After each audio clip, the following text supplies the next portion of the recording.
Good morning. My name is Carlos Ramos. I'm a Secretary of Technology for the state of California.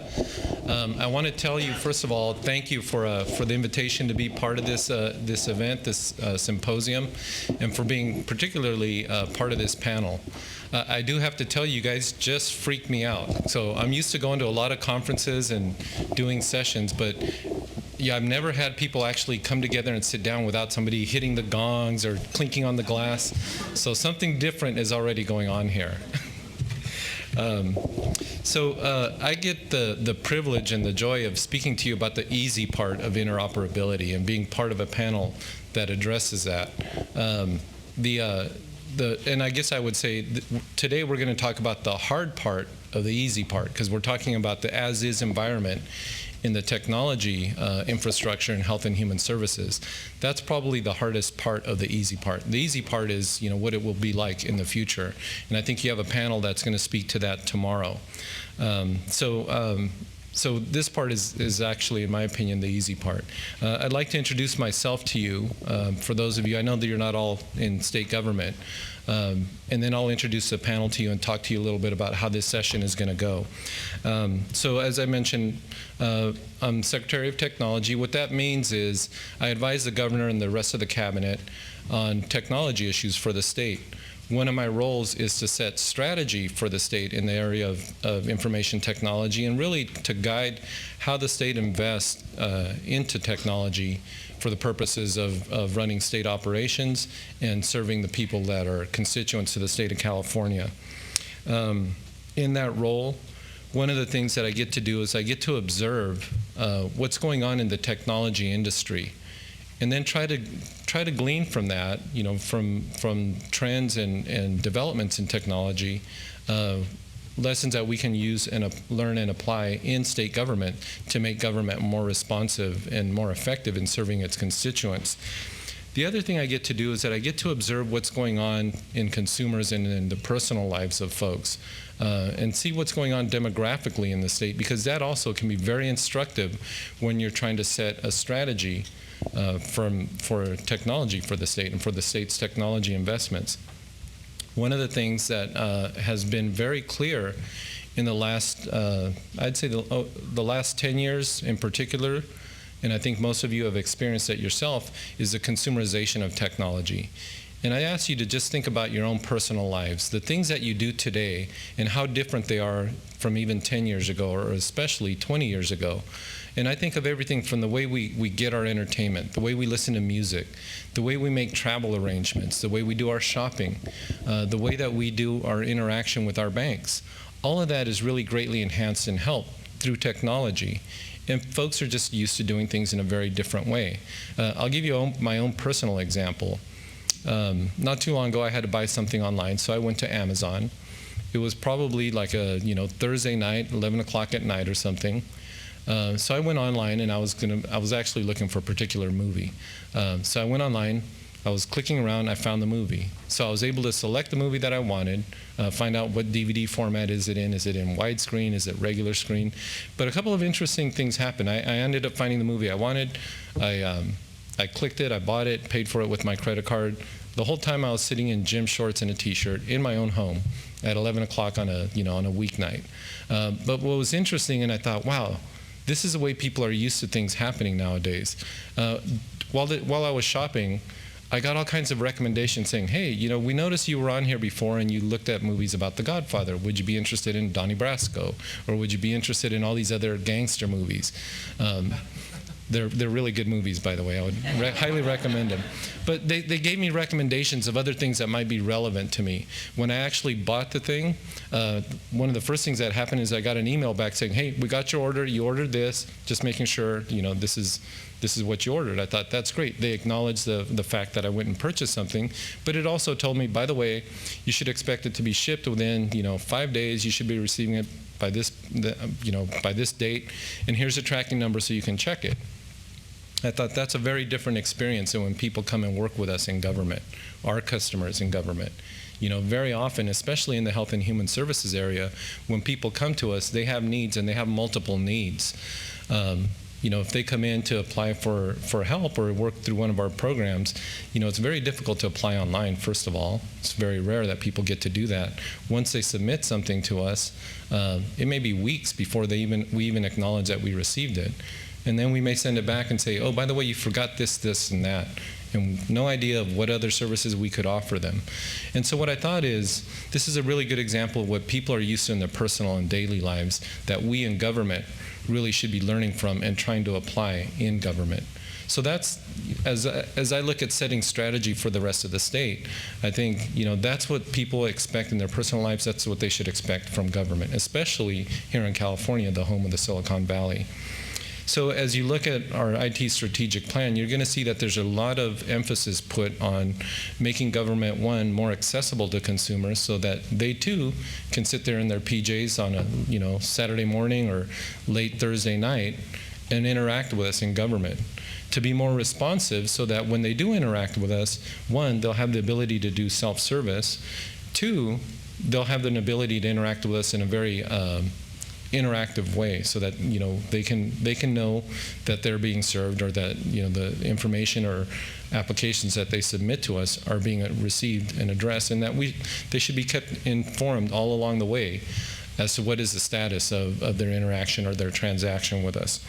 And then finally, you'll see a heavy emphasis in the strategic plan on making sure that government, as it invests in technology, that we do it in a way that makes government more efficient and more cost-effective and more responsive to its citizenry.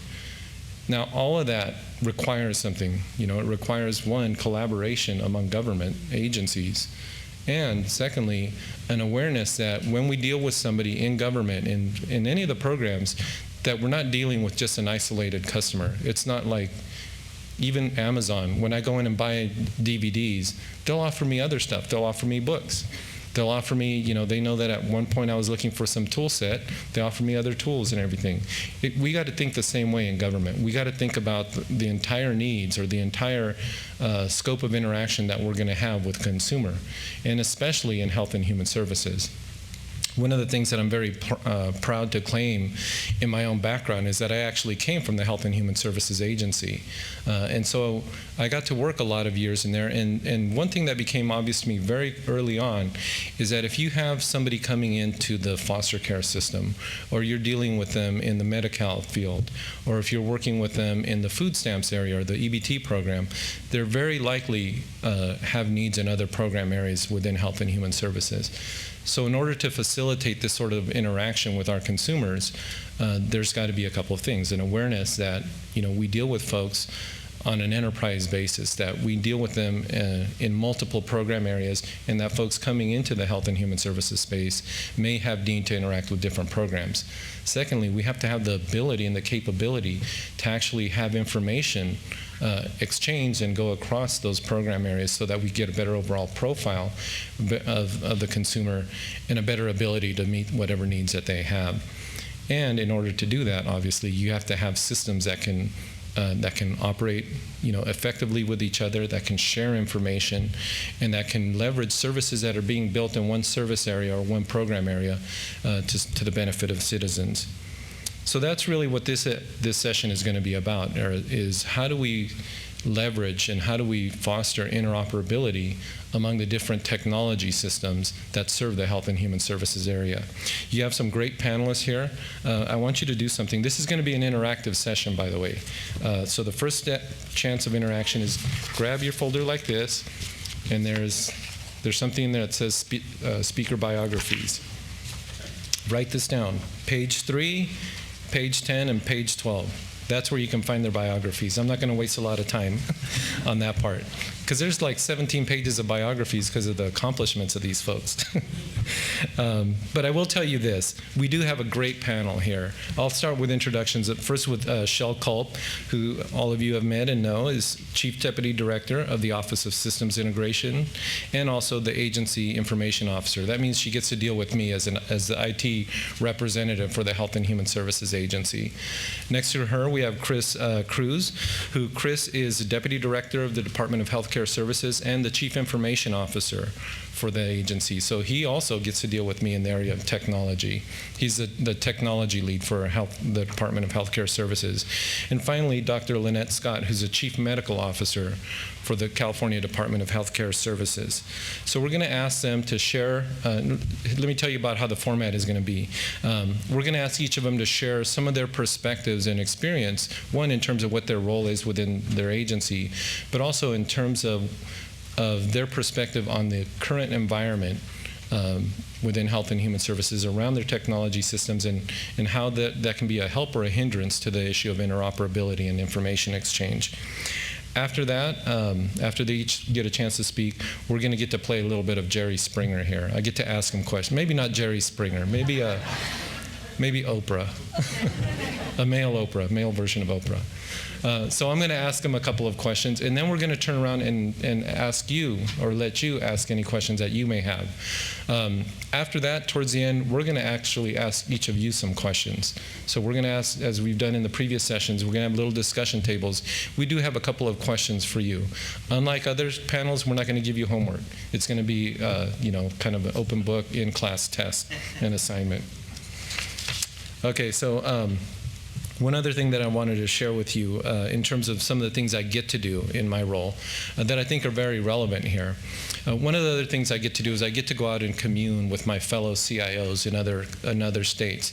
So just a couple of weeks ago, I went back to the National CIO Conference, and it was amazing to me, but every single one of the state CIOs was dealing with the issue of what I would call information exchange and leveraging the information that government already collects to better serve their consumers.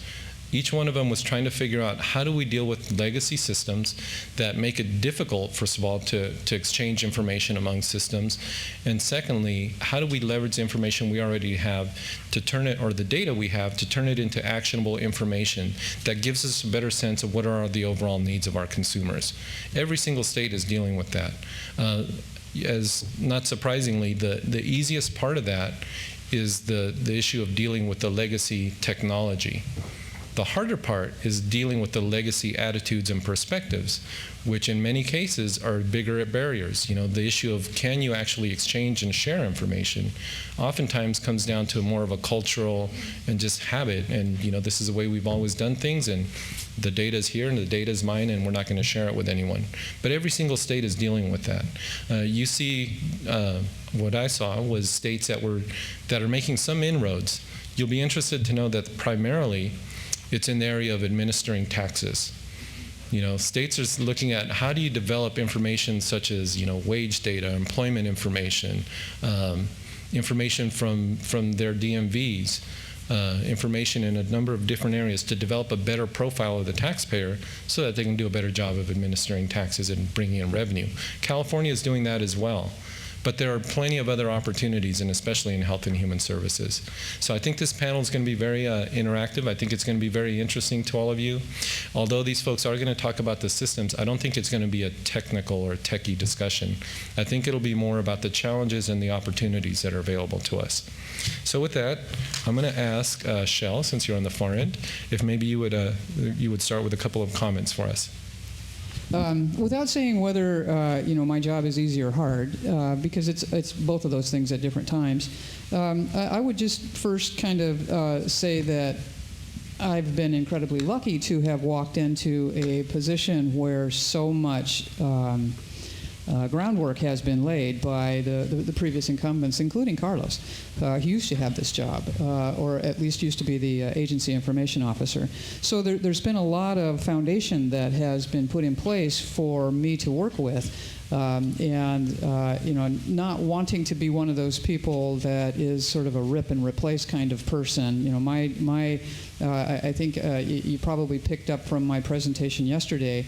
It's all about leveraging. It's all about furthering the good work that has already been done. So what I'm after in being the agency information officer, more so than perhaps the Chief Deputy Director of Office of Systems Integration, is to leverage what we have already done and to make progress with that leveraging.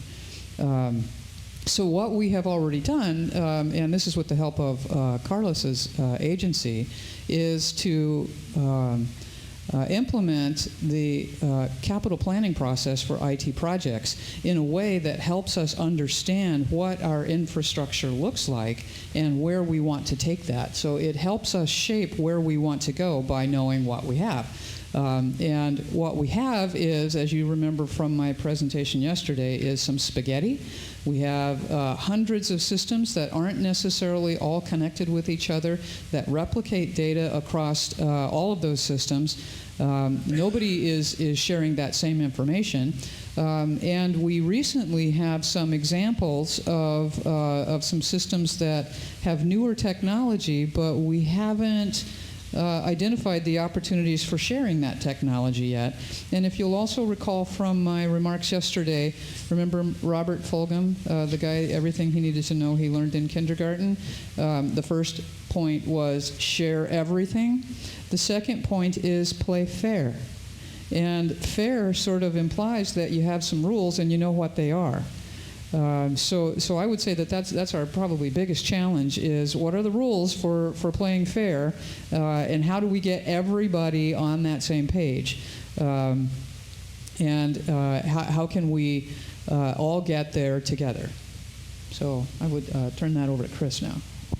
As Shel was saying, I think the biggest issues too is, moving forward and looking at a shared services perspective from a partnership. Health and Human Services Agency has over, 17 to 18 departments, and with the governor's transition plan moving forward, a lot of that consolidation is happening here at Healthcare Services. So, I've been the CIO now for over 2.5 years, and I really look at this as a healthcare transformation and what's going on in our department, not only modernizing our legacy systems, but transitioning other programs to healthcare so we have a streamlined approach for healthcare delivery in California. And I think our challenges as we look to interoperability is ensuring that we have common data sources for the things that we do, because it's quite frequent that we have multiple departments within our agency that collect the same data in 15 different systems. And that's where we're really looking where interoperability can make a big difference with identity access management. At Healthcare Services, we have the largest data warehouse. It's called our Management Information System Decision Support System.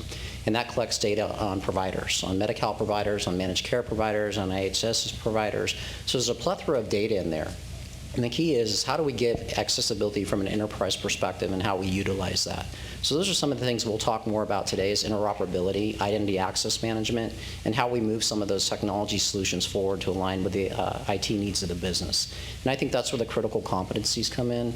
And I've been very fortunate to have Dr. Lynette Scott come in as the Chief Medical Information Officer at Healthcare Services. So we've partnered now and really understanding and driving data and information management in our department.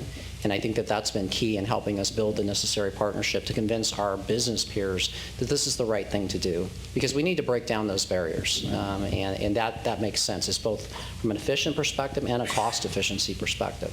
And I think those are some of the things that we're looking at.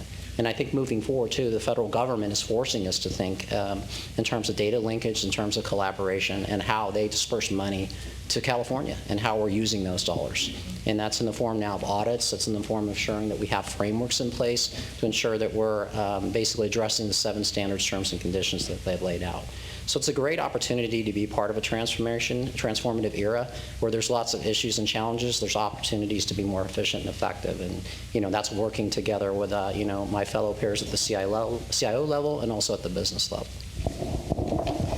Thank you. And my name is Lynette Scott, serving as the Chief Medical Information Officer, as Chris said. And this is actually a new position at the Department of Healthcare Services since last June. And it's been a real privilege to have an opportunity to fill that role and to be here on this panel with these folks.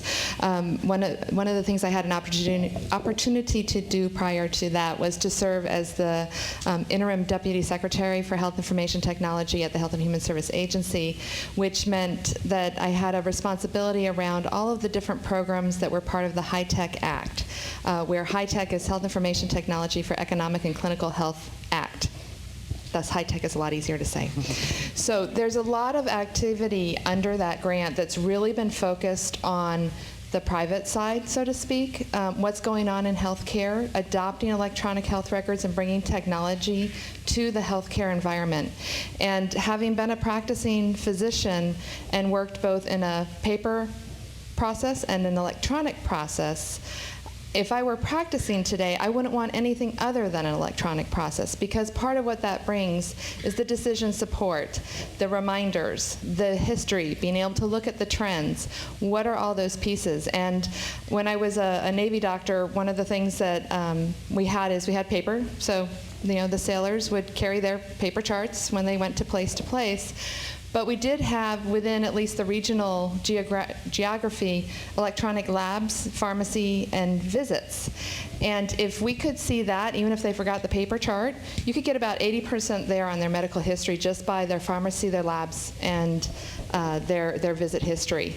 So it really demonstrates that power. And so every time I hear our judicial partners speak about this and the fact that they're being asked to make decisions essentially as a parent without the information that a normal parent would have when they walk in the door, it gives me that sense of urgency. Why are we doing this? Why does this matter? Why does it matter that we do it today, not tomorrow, as Rick Friedman shared with us yesterday? It's because the kids need to be taken care of. The people we are entrusted to serve need that information. We had our Health Information Exchange Summit a couple weeks ago, which is part of the High-Tech Act, and our current Deputy Secretary for Health Information Exchange, Pam Lane, who will be here tomorrow, really did an outstanding job of leading us through that. And we closed, though, I think with again, why are we here? We're here because of the people we serve. And we had a patient advocate who had an absolutely amazing story. And one of the things that she did, very much like the graphics that we have going on today, during the summit, she was drawing based on what she heard. Well, she was painting. And at the end, she shared her 2 paintings and she shared her life story. And she shared about her history of growing up in an abusive family, meeting a wonderful man, having 2 children, one with autism, one with ADHD, attention deficit disorder. And then having her husband, when she still had 2 young children, develop advanced cancer and dying within 6 months. And the experience of trying to help take care of her husband and not having the information, not being able to get the information out of the health system to help take care of him. And so when we think about why are we doing this, why is it critically important that we make these systems talk, that we get the information in the hands of the people that are making decisions, it's for those reasons that people need to have a chance, a fighting chance. And when we keep that information so tight because we want to protect it, because we don't want to breach, we don't want to be fined, we don't want to be visible, we're also making it very hard for those people we take care of to be able to take care of themselves and their family members.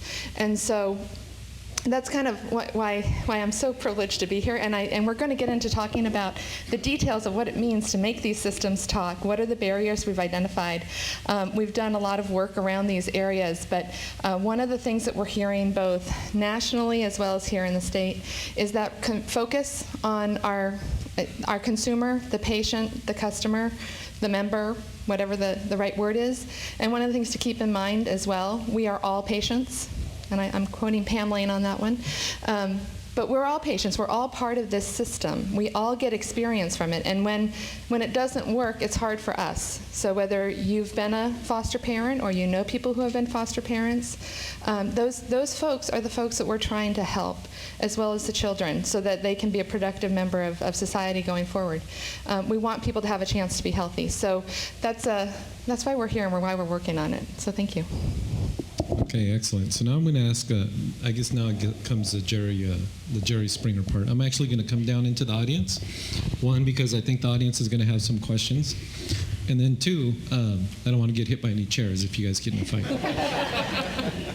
Okay, so one of the questions, we are going to get to the issue of talking about barriers. I want to share with you a success story that was shared at NASCIO by one of the other states. I believe it was either Michigan or Minnesota. And it is in the Health and Human Services area. It was in the area of child support enforcement. They're running into challenges, one, tracking down non-custodial and non-paying parents for purposes of child support enforcement. They tried comparing, the information that they had from the custodial parents, also information that they got on location through DMV, and they were having a very difficult time. Where they got, what they did do that was very successful is they started to look at hunting and fishing licenses and getting address information and location information on these folks. through hunting and fishing licenses, and then they actually they also stopped issuing them, right, for folks that had an outstanding child support obligation. And so through that, they were actually able to collect quite a bit of back payments in the area of child support. That was a success story. Before we start talking about some of the obstacles and challenges, how about sharing with us some of your success stories? Chris, do you want to start? Yeah, I think from an IT perspective, some of the things we've been able to do over the last 24 months is we've implemented at Healthcare Services a state-level registry, and that's for really electronic health records for providers, and now that those are automated, and that was previously a manual function. So we feel really good about where we've come in the last couple of years with that. Also, too, within that area, we've also updated our HIPAA standard codes and transaction standard sets. We were at 4010, and now we're at 5010. And really, what does that mean? That means that really providers, in terms of payment processing and submitting payments, we can expedite those payments now for those code sets. So it makes it easier to understand that and streamline that through our system, which is our Medicaid Management Information System, the CAMIS system. So I think that those are some key areas. Also, too, we've streamlined our MIS DSS system, again, which is our largest data warehouse. So we have standards and code sets, and we're upgrading those from ICD-9 to ICD-10. And then we're also looking at our data analytics and how we streamline data. So as an outcome, fraud, waste, and abuse is a big issue here in the state. And so we're trying to look at cost recovery. So as opposed to pay and chase, we're really focused on business and preventative-based outcomes. So we are looking at our tools in terms of moving forward and streamlining those. So we have made some, I think, some progress in that area, and we'll continue to make so. And also looking at standardization across those components. Again, where identity management comes in, so we can look at this as an enterprise tool, where other departments like DOJ and social services and individual departments can come in and access that data as well. So that way we're sharing information, we're sharing provider information, we're sharing managed care information, and we can streamline how we conduct our business. And I think that's really important. So those are some significant improvements that we've made. And also, too, we're obviously working on the health enterprise eligibility and enrollment retention system called CalHERS, which is the new state benefits exchange project. So we're a major partner in those areas. Okay. Shel, so you get a cross-cutting view of the whole agency. What can you share with us? I want to go back to the registry system. I think Chris is being a little modest. Because of the IT capital planning process that I mentioned before, we are actually able to see how many registry systems have been proposed in the last year or two, and there are many, more than half a dozen. So Chris has a system that, I think Chris is being modest in his. I was going to let Linette talk. I'll do the deeper dives. Well, I'm going to let Linette do the deeper dive too. But I think the part where Chris is being modest is his leadership in wanting to share technology across the agency. So if he's got a system that is a registry system, I'm going to want to funnel everyone who wants a registry system over to Chris, and we can see how much we can actually share that system. And I'll bet we can make significant progress in that regard. The thing that I think that hampers us is something that we discovered yesterday, or that we that was identified yesterday as something that we need to work on, and that is the attitude for sharing, right? So if you've got a registry need, it's at its root, it is a registry need. It's not necessarily a registry need for your particular program. So there's probably not a lot of difference in what you have a need for that can't be served by Chris's system. So I think that we're fortunate to have Chris's leadership in building things that can be used, and his desire to actually to do that. Thank you. Appreciate it. Well, one of the things that Shel and Chris have both mentioned, one of the roles that Department of Healthcare Services plays is moving the dollars related to the electronic health record incentive program.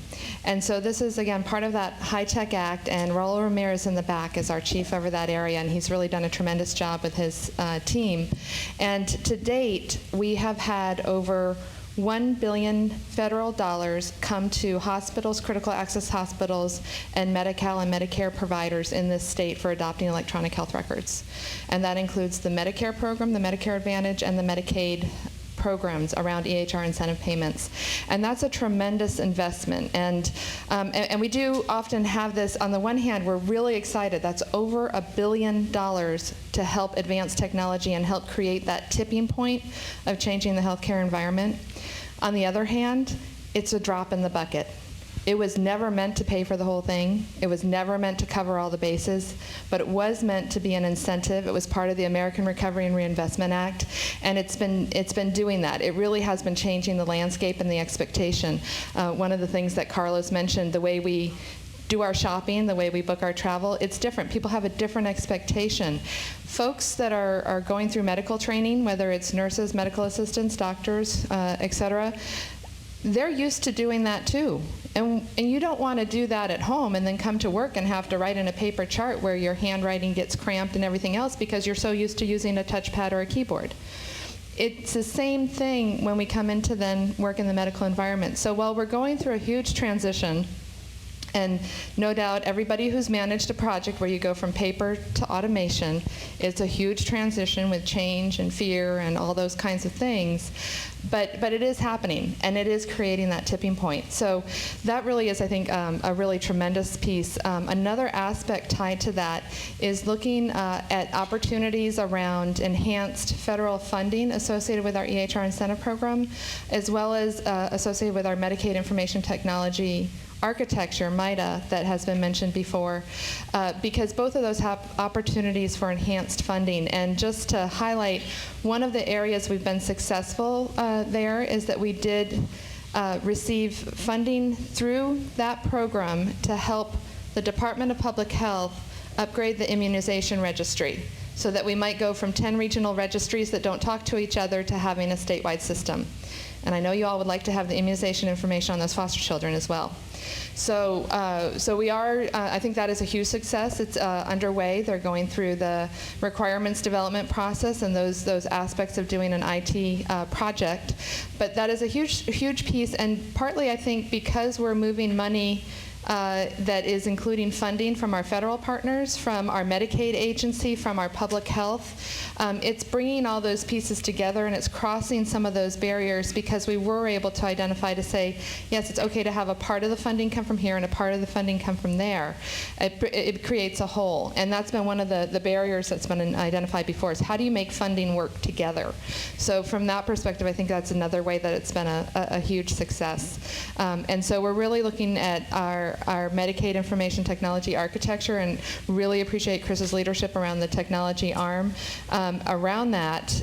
But the other part that ties into that and is facilitated by that is how we do this business. So MITA calls out working with population registries, working with public health, working with social services, working with all of our other sister departments and agencies, so that as we take care of these individuals, we do it in a more holistic fashion. So there's lots of opportunity there too that I think is helping to, will be an opportunity to help address some of those barriers we've identified. Excellent. So I'm going to go back up there because you guys seem safe, and then also I realize there is a microphone in the back. Okay, so those are good success stories, and I think some of you touched on or began to touch on some of the barriers to interoperability. So let me ask you both barriers and things that are helpful.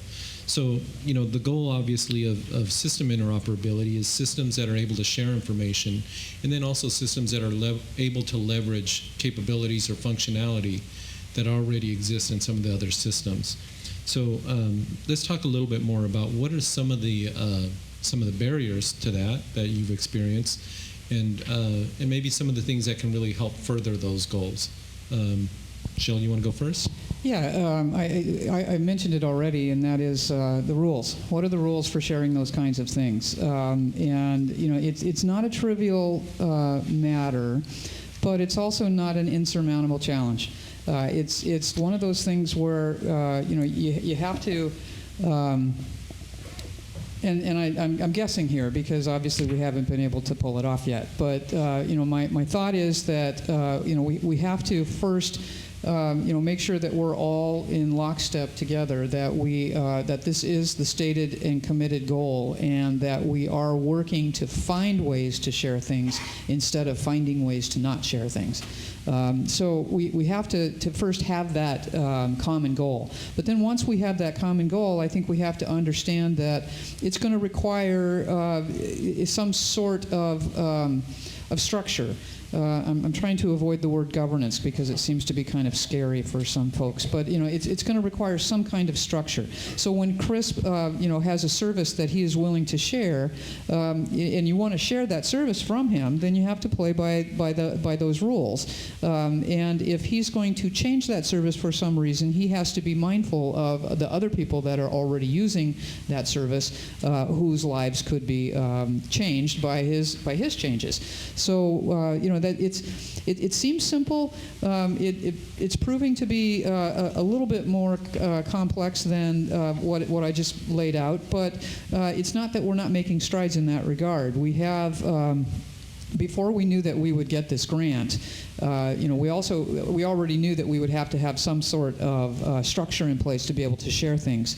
So I had asked the IT Leaders Academy that California Technology Agency puts on every year to take this governance problem on as a project for their practicum.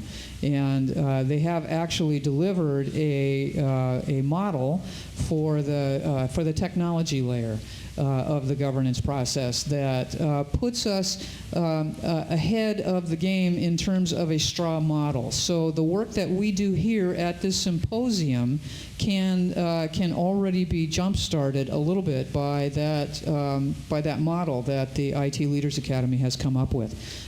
So I think we're making some important progress. The thing that I want to leave you with, though, is a term I think someone brought up yesterday and today as well, is the sustainability term. So we have to continue this process and sustain our efforts in this process to make sure that we don't let things fall through the cracks and drop the ball.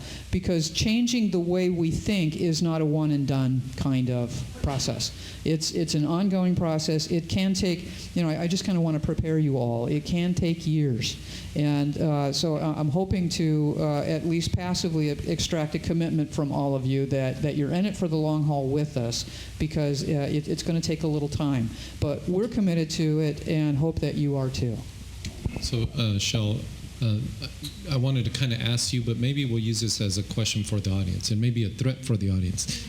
I'm actually thinking of questions that I'm going to ask you if you don't ask questions. But given the makeup of the audience, one of the questions I have is, you mentioned the rules around information sharing are a hindrance. And my question is, are the rules really that hard and fast, or are some of those more just custom or habit, or just, I guess, urban legend? And I know we do have folks in the audience that would be able to speak to that. So I'll hold that question in reserve, but I would like folks to start thinking about that. How hard and fast are those rules? Chris? Well, I think, Carlos, you hit the nail on the head earlier in your opening remarks about culture. And I think that's the issue, is breaking down those barriers and talking about that really, you don't own the data. Data can be distributed. And I know one of the things we've done at Healthcare Services is we've federated a lot of our organization. And that means it's really neither centralized nor decentralized. And we're looking at this as a hybrid approach, is what's in the best interest of the business needs? How can we get that information to them in an efficient and effective manner? And sometimes that gets delivered at the business area, not in the technology area. So we really are taking a holistic approach at healthcare and doing what's in the best interest of integrating our IT support resources with the business area. And I think if we can adopt that at an enterprise level from a shared services model, we can be more successful in working together. That we don't own the data, the business and the state owns the data, and how can we be a more efficient, effective user and curator of that information? And I think once we can get to that, and I know at Health and Human Services we've done a lot of that now. From the 2.5 years, again, I've been the CIO to where we're at today. I think we're making headway with shared services. I think we have a governance structure that's in place to start having tangible discussions to make that happen. So I'm optimistic about where we're going from the Health and Human Services perspective. So I'm going to throw on my data geek hat, and this is one of my pet peeves, and also throw out the gauntlet to all of you. In order to make the systems work, Chris can do a phenomenal job and get the technology to talk to each other. If we don't have the same data in the data fields, it doesn't matter. So if we don't record first name, middle name, last name, surname, etc. in the same way, it won't match.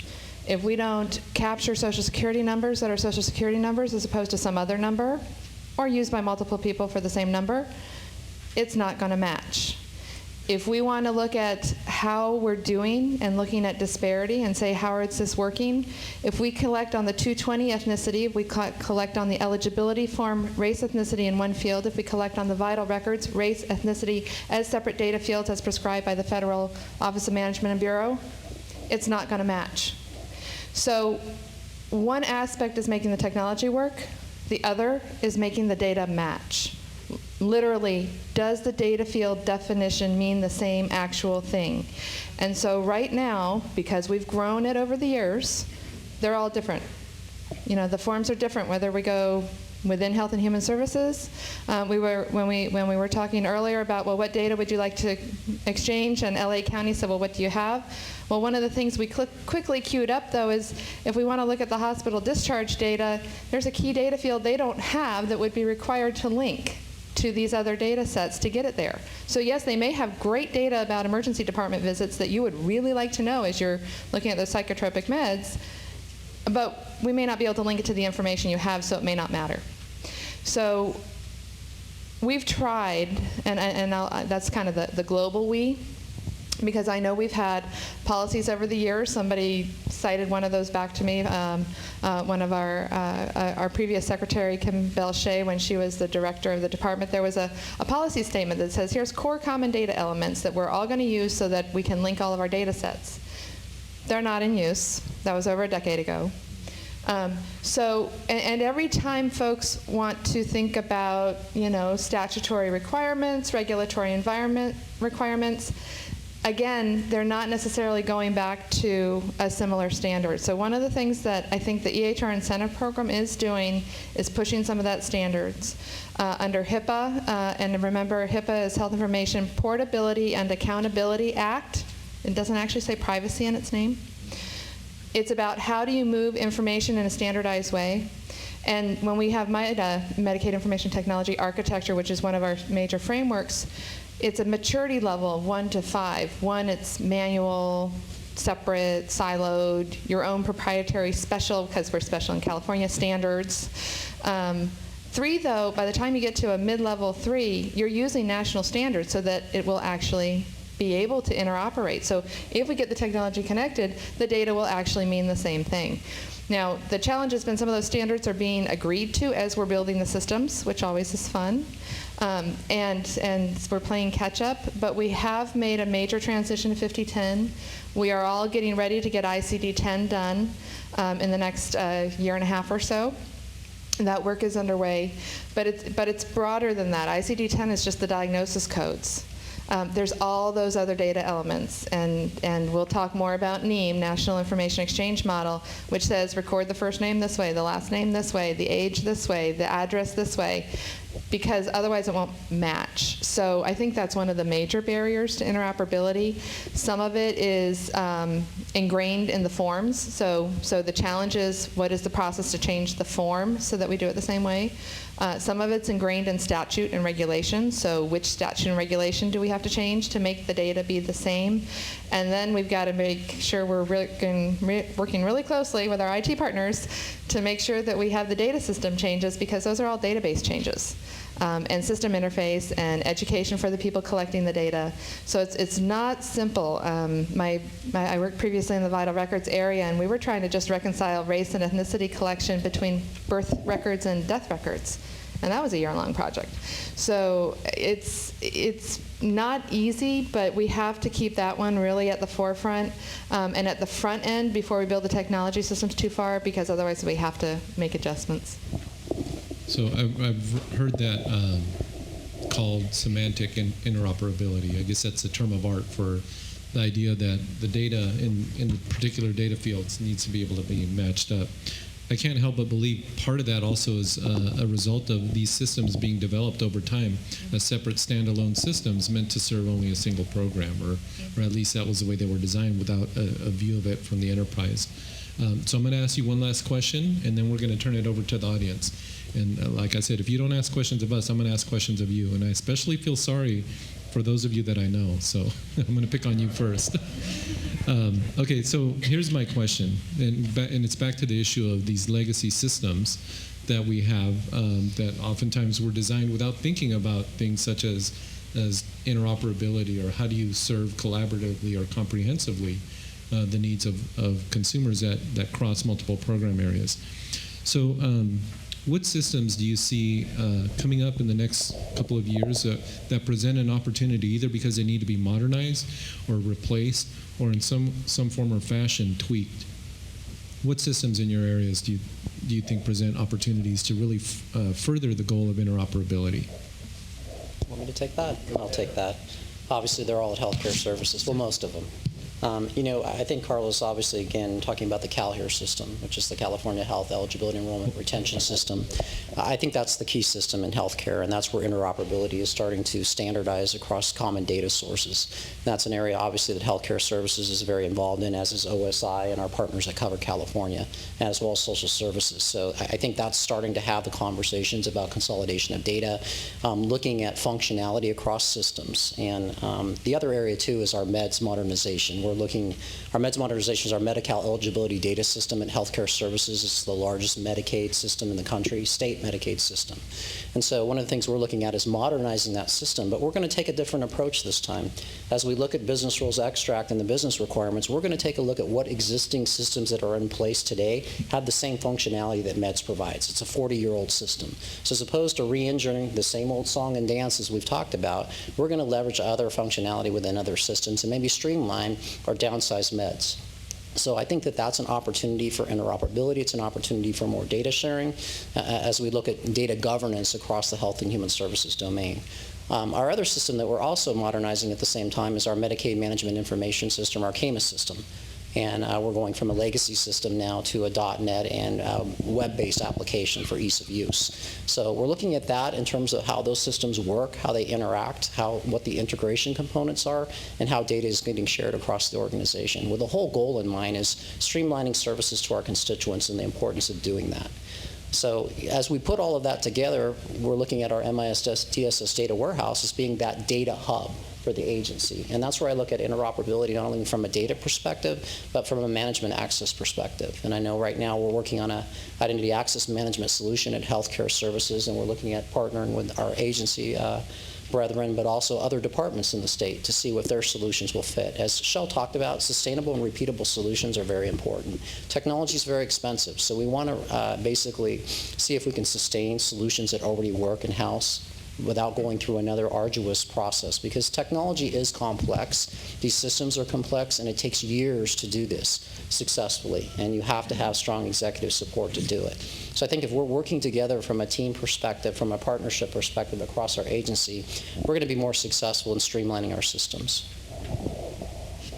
Well, I think we would be remiss if we didn't throw a couple more systems in there that are both being implemented presently and also coming up. So we also want to draw attention that to those systems that are probably capable of interoperability, but because we don't have that rule book in place, it makes it difficult to share those components. One is the Case Management Information and Payrolling System. That is the largest payrolling system in the state of California that is presently being rolled out to LA County at the end of this month. What's that? One of the only ones that works. Yeah, it's not without its fits and starts, but the rollout is fairly predictable and orderly, so we're pretty happy with the way that's going. The other one is the Child Welfare Services Case Management System that is being newly rewritten. So that system actually provides the opportunity to be sharing the data from the foster child use case that we've been talking about for the last day or so, that will hook courts together with community service groups, with state groups, with the Medicaid system, so that we can make those important decisions, those smart decisions for those kids. So all of those systems need that rule book that I talked about, and we need to basically be approaching all of those systems with what can we leverage, not necessarily what can we build new. What can we leverage from the CalHERE system that Chris talked about? That is, of course, the the preeminent system that for which we are having to demonstrate the 7 standards and conditions of MITA, and that contractor is actually required to help us develop a governance system that would help us share those components. So we have to be looking at that system for what can we reuse, not what can we replace. Any comments? I think the one that I would add is sort of throwing it out again as something of a challenge, because on the one hand we have our systems that are because California's big, so when we do IT, it's big and it's not small, but as part of a number of these efforts, especially around ideas of freeing the data, making government data more available appropriately, there has been a lot of development in the open source arena, in the app arena, iApp, phone stuff going on, and Chris has a number of folks also working in that arena as well. So there's opportunities there that, based on the systems we have, what are some of those relatively much more lightweight interfaces that can interface with that data that we have there. So the one that I would like to throw out to make sure everybody leaves this meeting knowing the words blue button, okay, and who knows what a blue button is? Okay, at least 3 or 4. So this is the educational point. How many of you know somebody who's on Medicare? Anybody know anybody on Medicare? Okay, they have a blue button. So Blue Button came out of the Veterans Affairs because literally on their website, when they put it on, it was a blue button on the website, so that's how it got its name. But basically what it did is it allowed veterans to be able to see their personal health information and not only view it, but export it and take it with them. So that when they were being referred outside of the Veterans Affairs health system to see a provider that was outside of that health system, they could export their medical information using that blue button, and they could take it with them electronically to that next provider. The Office of the National Coordinator for Health Information Technology has really been pushing hard on this. The blue button has been adopted by many organizations across the country. It's open source, it's available, it's in the iApp phone store. I have an Android, so I'm not good with all those Mac terms. But it's there. And if you are in Medicare, you can log on and see all of your fee-for-service data, and you can get your log on and you have your blue button. Unfortunately, right now, if you're in managed care, you can just see what health plan you're in, but they're working on it to get encounter data there too.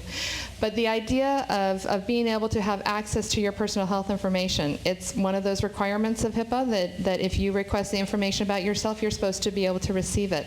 And it's one of the things that has been an issue from Office of Civil Rights investigative perspective that they've identified that providers are not necessarily doing real well with is providing that information. So Blue Button is a lightweight, open source, on the public website, in the iApp phone store for free that allows you to do that. So what are the opportunities for us to deploy that on our systems and make that information available to the individuals that it belongs to? So I throw out that challenge as an opportunity. Excellent. Okay, so we're at the part of the panel presentation for audience participation. We have a microphone back here, and I can also walk around for any of the folks up front. So do we have any questions from the audience? We have one back here in the back. Julie Lehman from San Luis Obispo County. And in all these things that we're talking about, interoperability and things, I was wondering if in these, as you're planning these, if you're considering allowing counties to consume the data itself too, without having to go through the big statewide systems. That's a great question. So vertical interoperability as well, right? So when we think, and in working on planning this, one of the big reasons that we have state and county government here is because many of our programs at the state we can't administer without county partnership. So I mentioned before I served as the state registrar for births and deaths. We had a state system, but there was no way we could do it without local registrars. That was the first line. Those were the folks that knew the doctors in the area. They knew how to recognize the signature. They did the on-the-hands training. So we can't do these programs without a close county-state partnership. And I think as we're designing systems, one of the key things is thinking about how do we have a state system that has appropriate role-based permission at the right levels, right? So we have a single death registration system. All of the counties have login, and they can see all of the cases in their county. So it minimizes the work at the county level in terms of having to maintain 58 systems, which we still do for marriages and such. But it gets you the access to the information that pertains to the individuals in your jurisdiction. So that's part of, as we think about interoperability and the access, it's how do we make the appropriate access available, whether it's to a provider, to a parent, to the local government that's responsible for that management, whoever that is, and having appropriate role-based permissions. So I think that's kind of an integral piece of all of our interoperability conversations. And I know from an IT systems perspective, we're working with the statewide automated welfare systems and the consortia and OSI to pull that together. I know on the med side as well, we're looking at business rules and appropriate functions of the systems to ensure that data gets fed down to the county, so eligibility cases and consortia can continue to take place. And I would just add there that I would go back to my remarks yesterday. Share everything that makes sense. And certainly we are designing those systems, the Child Welfare Services Case Management System. I failed to mention the Leader Replacement System, but certainly we are designing those systems with our county partners. So yes, that data will be consumable. I just wanted to go back to my own experience with Amazon. One of the things that I found pretty interesting is Amazon would also say, hey, you can buy these things, and it wasn't necessarily from Amazon, it was from other providers, right? So, very much like my experience, I think folks that interact with government, to them, the distinction between local government and state government, doesn't really matter. They just need services. They need to be able to do their transactions. So I think your question's a really good one of how do we look at interoperability at multiple levels of government. Other questions? See, Rick Friedman, with regard to the as-is state, funding is obviously very important, not only in California but across the country. And I had a question for Chris, and that is relative to health. People tend to think about health in a vertical way, about public health and Medicare, Medi-Cal, et cetera, and yet the social determinants of health cut across horizontally with social services and a whole host of things. So in terms of funding, I think the federal government has a policy today. It's called an exception to the usual cost allocation principles, the A87 rules that OMB created, such that if Medi-Cal is going to build something and it's of use to public health, or it's of use to the SNAP program or somebody else, you basically can ride those coattails for free and only have to pay for those pieces that are unique to your own program. Could you talk a little bit about the extent to which California has taken advantage of this opportunity? The window closes at the end of 2015, so there's not a lot of time given that you have to get it up in order to get it paid for.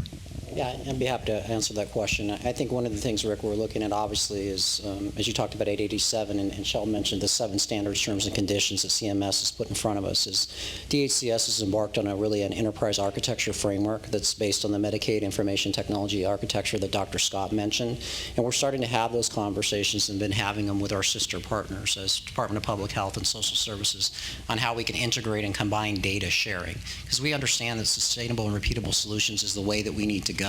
We also understand that the federal government is not going to continue to fund like systems with like functionality. So we are looking at that, as I talked about with our meds transformation, looking at like functionality in other systems and not replicating the wheel. So we are thinking that way from an enterprise perspective now and putting together our applied planning document and sharing that with other folks within our prospective agency. So the answer is absolutely. We understand that the federal government is getting brighter and more intelligent intelligent from an architecture and technology perspective. They're just not going to continue to fund things at 90/10. So our plan really is, with the applied planning document, is to do a business rules extract first, looking at common data, common functionality across our systems, and then incorporating that data into an RFP. So when we go out for a solicitation, vendors understand what they're getting into. They're understanding that this is a shared services approach that has an interoperability perspective that ties back to an enterprise architecture framework that's MITA compliant. You know, if I could just share with you, one of the things that we got to do back at the National CIO Conference, it was held in D.C., we got to go and meet with some of the federal partners and talk to them about issues that were common to all states. One of the groups that we got to talk to were folks from OMB, and they were talking about redoing some of the regulations and some of the requirements around grants that come to the states from the feds, including, you know, governing documents and regulations like, you know, the different circulars you mentioned. One of the things they were talking about is being able to provide more flexibility in terms of how folks use grant funding for technology systems, because technology is changing now. We're virtualizing systems, for example. We're putting stuff into the cloud, which isn't as easy to identify, well, this much of the server is used this much of the time just for Medicaid cases, and the rest of the time it might be transportation issues or other things. But the upside of it was that they were talking about trying to provide more flexibility to states to make those sorts of investments in technology infrastructure and use it more flexibly. So that's something that could be, that to me was a hopeful sign, and maybe something that would be of an ongoing basis, not just a certain period of time. Obviously, a lot more discussions need to happen, but they did ask for input from the different states. Do we have any other questions from the audience? I just have a follow-on question from Rick's question over there, which was, as you're building, I know that you and virtually every other state is consumed by building out your health benefits marketplace now, and you know, heads down on that. And our conversations at the federal level with folks at CMCS are very clearly focused on getting that up and running. But you know, after that's happening, sure, we'll be interested in interoperability with the social services systems. I'm wondering, in addition to the enterprise architecture kind of approaches, are there specific conversations happening to be able to tap the funding to build out, for instance, the eligibility determination systems that would service the human services programs as well, just as one example, in addition to the healthcare services? Without distracting, you know, from reaching that finish line, which I know is so important now. Yeah, I think that's a good question, Daniel. Certainly, the conversations are starting to happen at the county level for the for integrating the social services programs into the CalHERE system. We're a little challenged here in this state with being a county administered state. So there are some nuances here that maybe don't exist other places. I think Adam has that as his number one item on his list to figure out what we need to do there as quickly as possible, since that window closes at the end of 2015. But yes, those conversations are starting. Okay, so you guys did your part of it, but I'm going to cheat. I'm going to ask a couple of members of the audience, my good friend Don over here. So you did your part. I'm going to ask you, though, because Don Edwards from Alameda County, I think I'd like you to share a little bit of your success story, because you had a very early example of working across agencies and sharing information to generate positive outcomes. So could you give us just a couple of minutes or a couple of seconds on your experience in Alameda County and what you did? We in Alameda County had some early drivers.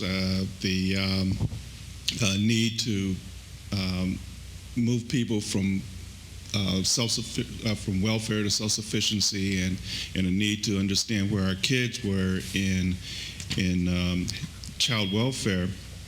And so we looked at various ways of understanding that and being able to get information immediately across all the programs. And in doing so, we built a tool, and that tool allowed us to have a cross-section view of all of our clients in all of our programs.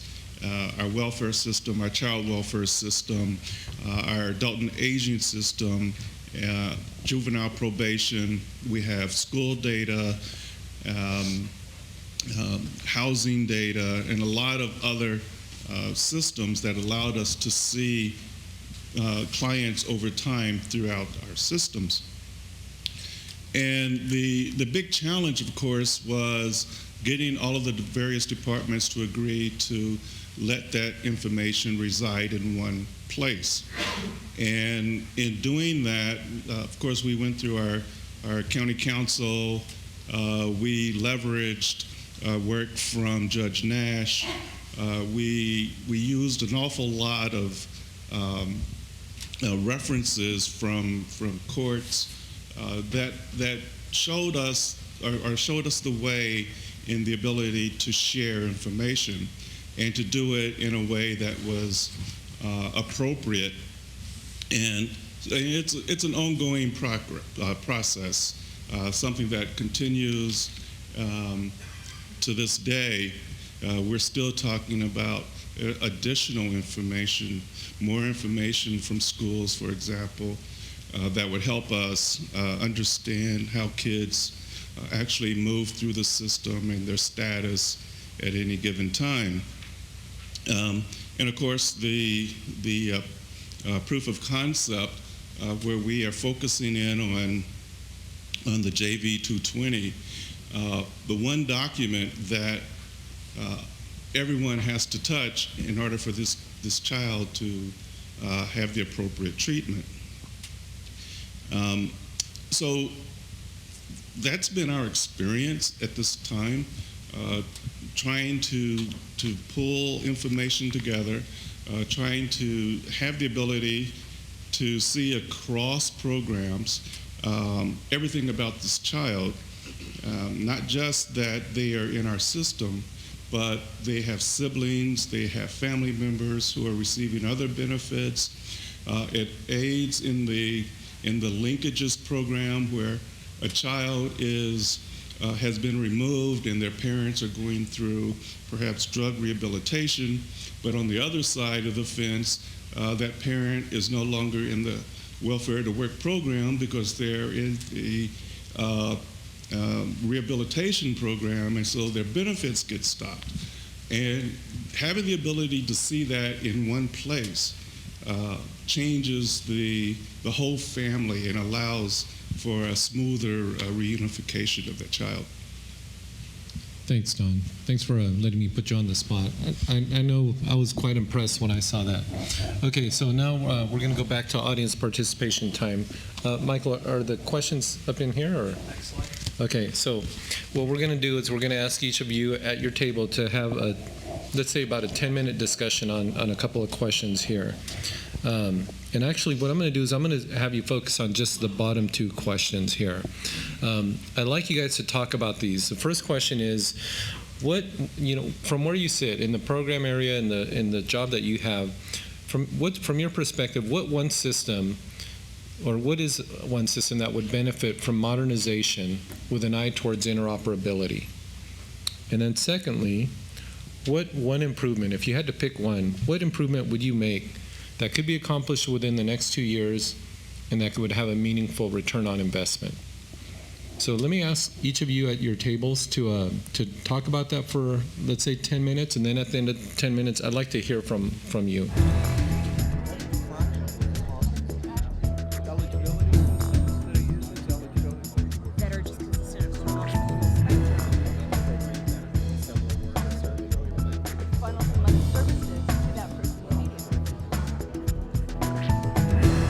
Folks, so here we go. And actually, maybe before we ask the first table to give us to share their answers with us. Sit on. I do want to do one little commercial. Since we did talk about collaboration and leveraging modern technologies and social media, I did want to share with you that the state of California is the first state in the nation that actually has its own mobile app store. It's called the California Mobile App Gallery, and it's a concentration of all the different mobile apps that different state agencies have put together to serve consumers. You can find it right off of the main California website or our own website, the cio.ca.gov, and it's called the California Mobile App Gallery. So go on there. You can see probably 70 different applications on there, and each day we're adding more and more. Okay, so Larry, who's going to be the spokesperson? I just got handed the mics. I think it's Larry. Okay, so what did you come up with in the way of... We talked about the within the agency, the legal, quote, privacy control system ought to, or could benefit from kind of a cultural change where the attorneys and the privacy officers were educated to understand the importance of finding ways to permit the exchange of information instead of just always saying no, and finding ways to protect the client by releasing information with appropriate safeguards, so that it isn't just concern about whether you've got a HIPAA or a FERPA or whatever kind of federal potential audit or violation, but rather you focus on best serving the needs of the clients, finding ways to release where possible and with the appropriate conditions. And that's going to require a new way of thinking on the part of the attorneys, who have in the past been so focused on avoiding liability for the department by answering every confidentiality question where the presumption is no is the best answer. So some of that culture change as well, a mindset change. Absolutely. Okay, excellent. Thank you. Let's go to this side of the room. So for question one, the table was really talking about linking criminal justice systems and what they see at the local level, and that there's problems between county to county jurisdictions and a lack of coordination, and a lot of things are being done still on paper copies when you look at tickets and how you get citations and stuff, and that it would be beneficial, especially when you're talking around probation and judges having a lack of information on juveniles. Another part of the discussion was around the AB 109 population, which is the realigned population who went from the state CDCR prisons down to the local counties, and how are we tracking whether that was a good policy move or not if we're not actually having data on those prisoners, and the main source seems to be from the public information officers at the local level. And then another area on the question two, it's really important that we need to agree at the state level on how we code and input information, because all the systems tend to do things differently, and thought was maybe CTA could take a lead on drafting how state agencies should be doing that, so that when we are talking about linking systems, that it would make sense that we're pulling the same data, or at least inputting it into the databases the same. Good suggestions. By the way, we are going to capture all of these and make them available for all of you to see on the collaboration site that you're all already linked into. Do you want to go to that back table, and then we'll go next? On our, we did the second two questions, and for the middle one, what systems would we benefit from modernization with an eye towards interoperability? We said CWS CMS, which I know is on the list, and MEDS, which I know is on the list. And the second one is what one improvement would help. And for our county, we're a leakages county, so when we have a CWS client come in, or a TAN of participant services, we want to proactively, provide them services and get them the help they need.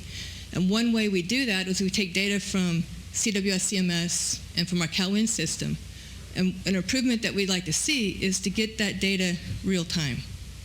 So to be able to consume that, so immediately when somebody comes in, say, immediately from our internal application that consolidates everything, says, look, they're ready, they're available, or they're eligible for certain kinds of services. So for instance, if they are a CalWorks family and they have a child welfare case or referral, then we can say, oh, they have to do so many hours for the CalWorks, they have to do so many hours for family reunification. Well, we can see together that they can't do 62 hours, so we get the workers to work together, the social worker and the caseworker.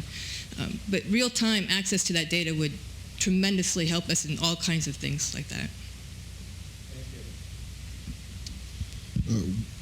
In looking at these questions, we started with all the systems actually would benefit, so it's hard to pick just one. But we talked about three specific. We talked about EMRs and the need to look at that functionality. We talked about CWS CMS and we talked about meds. And I'll comment on meds because it was, I think, the more interesting conversation from the perspective of there was layers. There was the access that would benefit in the sense of verifying eligibility for billing on the side from probation, child welfare, health, mental health, but also on the access of the information of billables back to the consumer saying, what did you consume, how did you consume it, what diagnosis, what treatment level that could potentially inform other outcomes within CWS on placement, function, service levels, overall cost in care, presenting that functional piece, looking at the cross populations between government agencies. So big doors to walk into, but things that could be done in chunks of time like 2 years. Sarah, I see you got the papers in front of you. Our table was very similar to the other table. We answered question number 2, the CWS CMS system we thought could really benefit. And in a similar vein to what you're saying over there, we thought that uniquely identifying people is one of the problem that every single system has, and every program, that when a person walks in the door, like she was saying, you like to know, do we already know about them? So that step number 1 of, do we know this person and who are they, would be something, the one improvement we could do. And I've heard the term master person index. I know that at DHCS we have the state client index. Within DMV, we've got a pretty good indication, a good record of a lot of people of names and addresses. So if we could somehow consolidate that at a state level, just for that one simple step of, do we know this person? If that's one improvement we thought could be doable in 2 years and really help everybody across many programs. Thank you. Karen? Yes. At our table, we discussed primarily 2 systems where there would be opportunities. One would be the court system. Today, I understand that it's very difficult to access the court reports, that there is a need for electronic filing system. I understand Don also shared with us that he's done some things in his county to actually make it available remotely for some of his workers and to provide some linking ability and a place where the information could be stored, because I guess there's some storage issues or concerns. But the other system that would benefit is the CWS system, which I think has been discussed. There's opportunities that we need to change.